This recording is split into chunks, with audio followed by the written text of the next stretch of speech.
مجتبیٰ خامنہ ای صاحب کا جو بیان ہے، ایک تو ایران کے ساتھ سب کو یکجہتی کا اظہار کرنا چاہیے، کیونکہ ایک غیر قانونی جنگ ہے جس کے اندر ایرانی لوگوں کی شہادت ہو رہی ہے، ان کے اوپر بمباری کر کے ظلم ڈھایا جا رہا ہے، اور ساتھ ان کو دھمکی دی جا رہی ہے کہ غیر مشروط طور پہ سرنڈر کر دیں، نہیں تو مجتبیٰ خامنہ ای کو بھی حملہ کر کے شہید کر دیں گے۔ آج کے سٹیٹمنٹ کے بعد آپ کو کیا ڈٹرمنیشن نظر آئی ہے؟ بسم اللہ الرحمن الرحیم۔ ملک صاحب بہت شکریہ آپ کا۔ دیکھیں ملک صاحب، جو ابھی آپ نے جو ایران کے نئے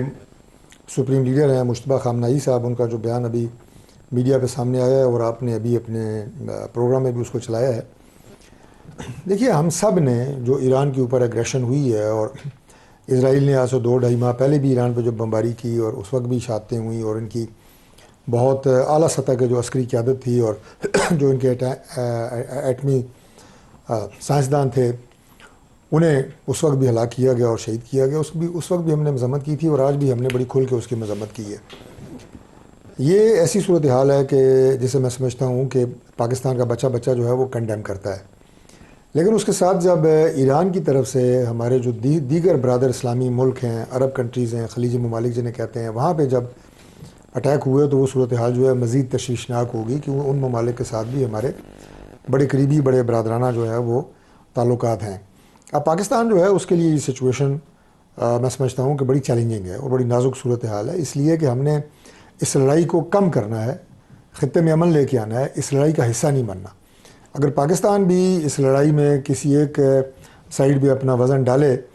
تو میں سمجھتا ہوں کہ پھر وہ حالات جو امن کی طرف جا سکتے ہیں اور اس خطے میں اس جنگ کے جو بادل ہیں وہ ٹھنڈے ہو سکتے ہیں، اس کے شعلے ٹھنڈے ہو سکتے ہیں، وہ مزید ہوا پکڑیں گے۔ تو لہٰذا آپ کی بات سے اگر ایک سوال اجازت ہو آپ کی، پاکستان کی طرف سے پہلے اسحاق ڈار صاحب نے سعودی عرب سے بھی بات کی، ایران سے بھی بات کی، ان کو سمجھایا کہ ہمارا ڈیفنس پیکٹ ہے سعودی عرب کے ساتھ، اور اس کا کلوز بڑا واضح ہے کہ attack against one attack against all, وہ جو نیٹو والی کلوز ہے وہ سیم کلوز ہمارے ڈیفنس پیکٹ میں ہے۔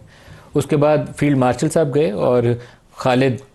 بن سلمان سے ان کی ملاقات ہوئی، اس کے بعد بھی اسٹیٹمنٹ کے اندر اس ڈیفنس پیکٹ کا ذکر ہے۔ ابھی جب ہم پروگرام کر رہے ہیں تو تھوڑی دیر پہلے وزیر اعظم پاکستان محمد بن سلمان کی دعوت کے اوپر خصوصی طور پر وہاں گئے ہیں، اور لائکلی ہوڈ یہی ہے کہ ڈیفنس پیکٹ دوبارہ ڈسکس ہوگا۔ اس کے اوپر کچھ بتا سکتے ہیں؟ جی بالکل، یہ بات میں نے کرنی تھی اپنے گفتگو میں جو آپ نے کی ہے، کہ ہمارے لیے یہ بات بھی مد نظر رکھنا جو ہے وہ ضروری ہے کہ ہم سعودیہ کے ساتھ ایک دفاعی معاہدے میں ہیں، اور فیلڈ مارشل صاحب اس سے پہلے تشریف لے گئے، ان کے ڈیفنس منسٹر سے بات ہوئی، آج پرائم منسٹر صاحب وہاں موجود ہیں، اور اس میں ایک تو دفاعی معاہدہ جو ہے وہ یقیناً وہ تو اس پہ دستخط ہو چکے ہیں، ہم اس کے پابند ہیں، لیکن اس کے ساتھ ساتھ اس خطے میں جنگ کو کنٹرول کرنے کے لیے اور اس صورتحال میں جو ٹینشن پیدا ہو چکی ہے اسے کم کرنے کے لیے جو اقدامات پاکستان اور سعودیہ مل کے کر سکتا ہے اس پہ بھی بات ہوگی، اور ہم کوشش کریں گے کہ جلد از جلد صورتحال جو ہے وہ معمول پہ واپس آئے۔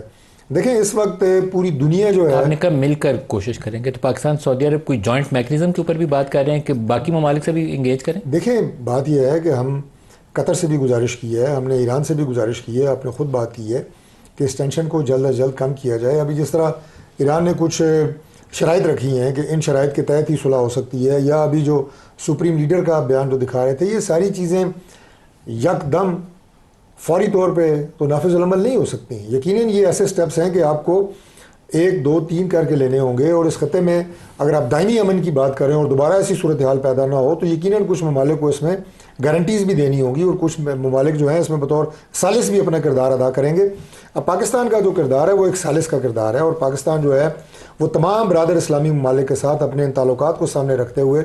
اس خطے کے اندر جو پاکستان کی اپنی ایک اسٹریٹجک پوزیشن ہے اسے مد نظر رکھتے ہوئے ہم انشاءاللہ تعالیٰ بڑی مصلحت کے ساتھ، بڑی ہوش مندی کے ساتھ چل رہے ہیں، اور میں سمجھتا ہوں کہ آج تک پاکستان کی جو خارجہ پالیسی ہے اس تمام سچویشن کے حوالے سے وہ بہترین ہے، اور انشاءاللہ تعالیٰ پاکستان کا یہ سٹینس جو ہے اس خطے میں دائمی امن کے لیے انشاءاللہ بہتر سے بہتر ثابت ہوگا۔ صحیح ہے۔